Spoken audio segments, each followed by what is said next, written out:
Vous écoutez le quiz, issu de l'épisode S710 du podcast Faut pas pousser les ISO, diffusé le jeudi 23 novembre 2023.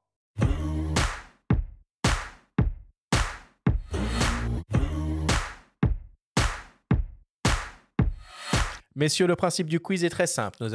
Nous avons reçu des questions de la part de nos auditeurs qu'ils vous ont posées via notre compte Instagram. Nous en avons sélectionné quelques-unes et vous allez avoir seulement 30 secondes et pas une de plus pour tenter d'y répondre le plus clairement possible. Avez-vous bien compris la consigne ? Oui.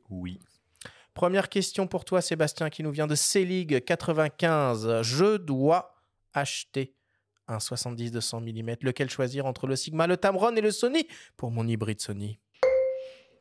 Alors, la question. Question existentielle.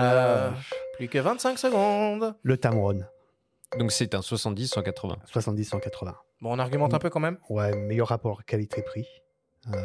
Version 2. Très belle optique. Je dirais que la seule chose qui m'ennuie en fait chez Tamron, c'est un peu la finition de l'optique par elle-même. Oui, je suis dur. Jean-Nicolas n'est pas d'accord. Ouais, Je te trouve dur. En fait, ça vieillit mal.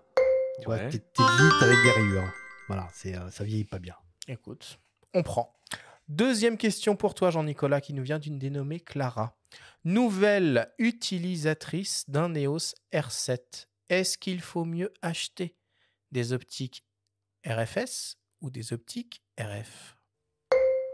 Alors clairement, ça dépend du type d'utilisation que tu veux faire. Si c'est pour de l'animalier, effectivement, le crop factor, c'est-à-dire la multiplication de la longueur focale par 1,6 si tu achètes des optiques plein format, c'est extrêmement intéressant. Par exemple, si tu prends un 100-400, tu peux avoir une plage focale qui est extrêmement intéressante. En revanche, si tu veux faire plus du grand angle, du paysage par exemple, les optiques RFS sont très quali, mais attention, puisqu'elles ferment très rapidement au niveau du diaphragme.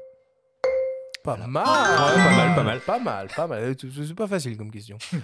Troisième question pour toi, Sébastien, qui nous vient d'un dénommé Thomas. Est-ce que cela vaut encore quelque chose des optiques réflexes sur le marché de l'occasion ?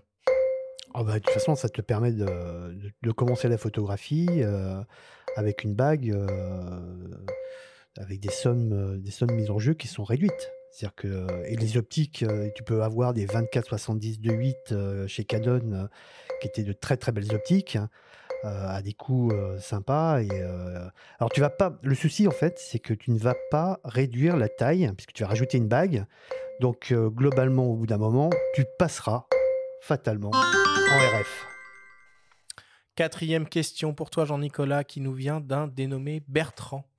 À quoi sert une optique stabilisée quand on a déjà un boîtier stabilisé, comme c'est le cas sur la majorité des hybrides ?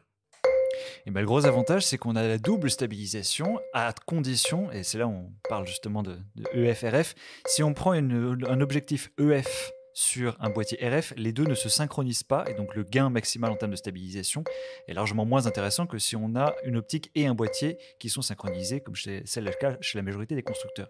Le gros intérêt, c'est qu'on va avoir des gains de stabilisation qui sont incroyables. Par exemple, chez Canon, entre le R3 et le 24-70, j'ai pu monter à 4 secondes de pause à main levée, ce qui est pas mal. Et puis il y a toujours des exceptions quand même à ça. En micro 4 tiers, une optique MJCO stabilisée ne bénéficiera pas de la stabilisation. C'est pas logique en fait. Ça peut pas être. Malheureusement, c'est pas toujours évident. Ouais.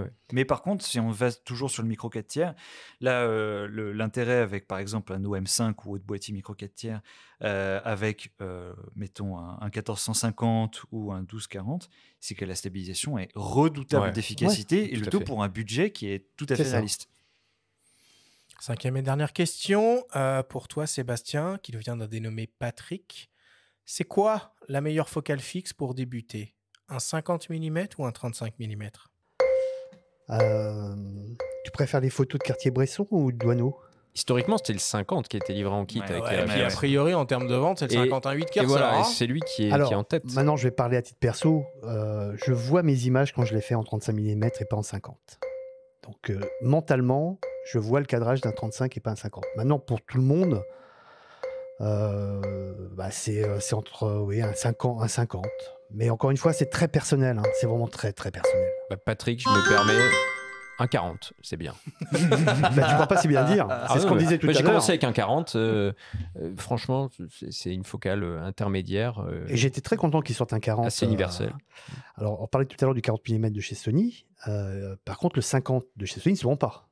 C'est-à-dire qu'ils auraient dû faire un 85 dans la même ligne, mais effectivement, faire un 24, un 40 et un 50, bon, là, c'est pas très lumineux, en fait. Oh. On va terminer le quiz là-dessus. Merci.